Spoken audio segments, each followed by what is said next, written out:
Yo, what's good, YouTube? It's your boy Lackavelli. We back.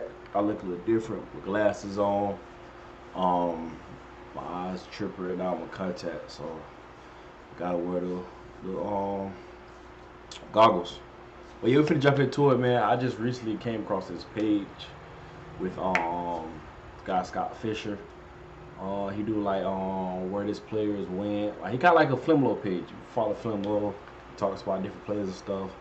And I came across, I seen CJ Verdell pitch, and I seen it was him, and I was like, why not? You know what I'm saying? 'Cause I just came across this page probably like 2-3 days ago, but I haven't went on his profile and actually seen like everything he done. But I was like, hey, let's go ahead and jump into it. Let's see what he talking about with CJ Verdell, and I'm gonna put my little 2 cents in as well too. You know what I'm saying?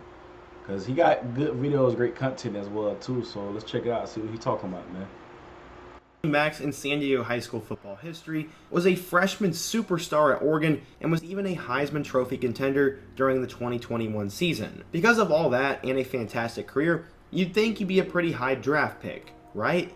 Wrong. In today's video, we're going to continue our series taking a look at 2021 players whose stock crashed this past year and they found themselves going undrafted. We're going to talk about this guy's entire story, his Oregon career, and why he ultimately did not hear his name called, and what's in store for him in the future. So, without further ado, let's get started. So you're probably wondering the subject of... I ain't gonna lie, I for sure thought CJ Verdell was gonna get drafted at least like 3rd or 4th round. Throughout his whole span in his career, I know he had a few injuries, had a fumble bug at the beginning of his career. But I for sure thought this man for sure was gonna get drafted, bro. I think the Colts had signed him as an undrafted free agent. I don't know if that's still a thing, but we're gonna find out within this video though. But I thought he was gonna get drafted. Today's video is, and it is none other than former Oregon running back CJ Verdell. But in order to understand what went wrong for Verdell, we first need to go back in time. CJ Verdell is a very interesting story, as unlike many football players, he grew up in a country far, far away. It was Japan. At 5 years old, his dad was a commander in the Navy, and the family was stationed there, so he obviously lived there. CJ actually doesn't have a middle name, so the J in CJ stands for Junior to honor his father. Is that it him? Looks like we know where he got his skills that's him and his that work picture. ethic I think from. that's somebody else. But in a weird turn of events, football wasn't always his favorite thing. In fact, he dreaded it. When he was 8 years old, his dad signed him up for a football camp, and he was the only kid there who had never played before. Then he got put into a league.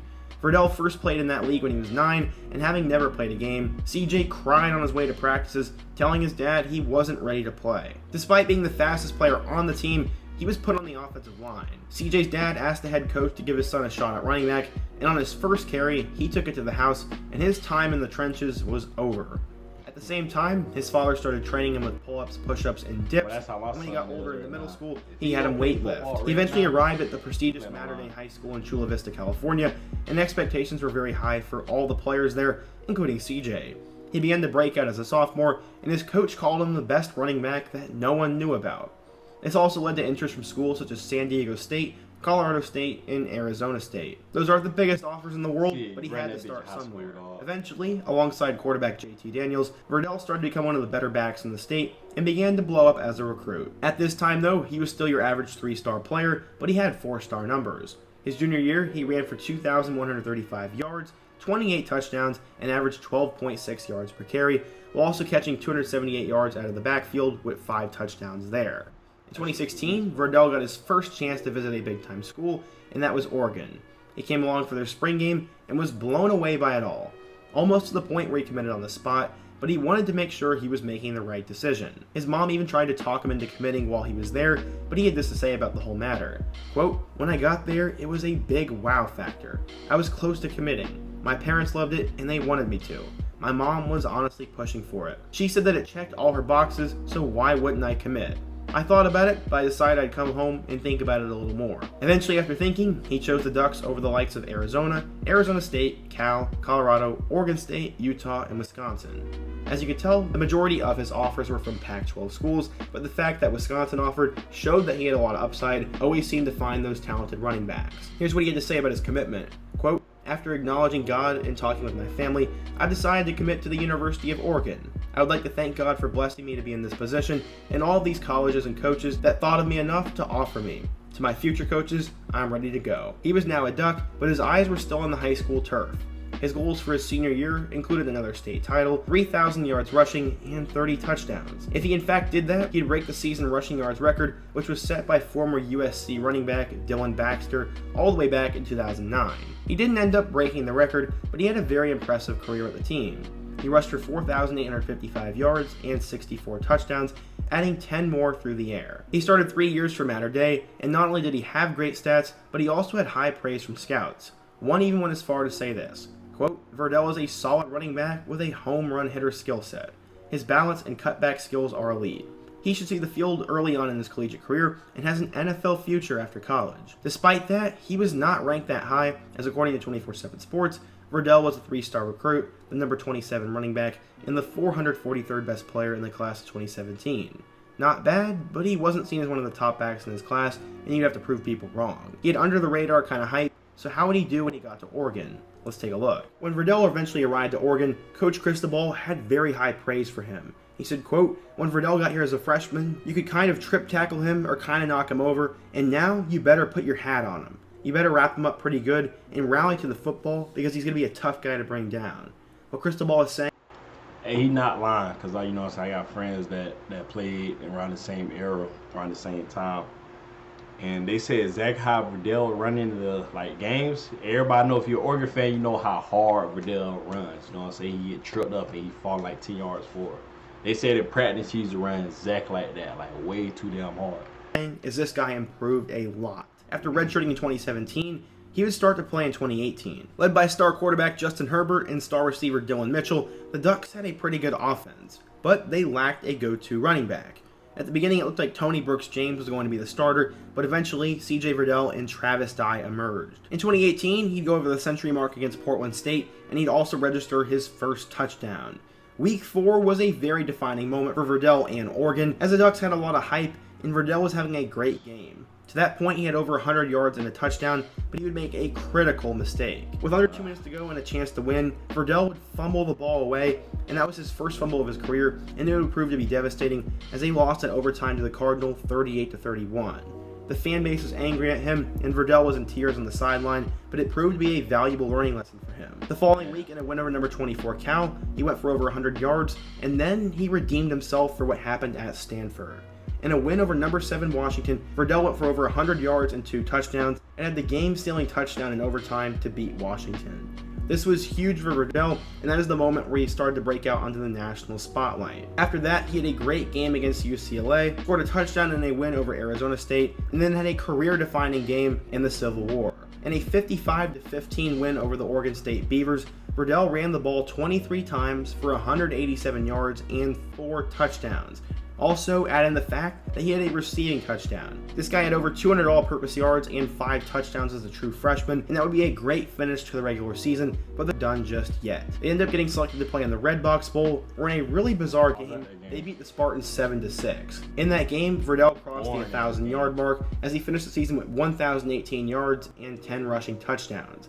Because of that, he was named a freshman all-conference player, and some thought of him as a freshman all-American. Hype was pretty unreal for him going into 2019. Once again, Justin Herbert was the star quarterback, and him and Dye were the 2 running backs. Oregon had tremendous hype this year, and they were supposed to be a playoff team. Unfortunately, it looked pretty dim after week 1, as in their huge neutral site matchup against number 16 Auburn, Verdell did have 80 yards and a touchdown, but Bo Nix had a game-winning score, and the Ducks lost 27-21. Over the next 4 games, Verdell was pretty quiet, but then against Colorado, he once again made his presence felt.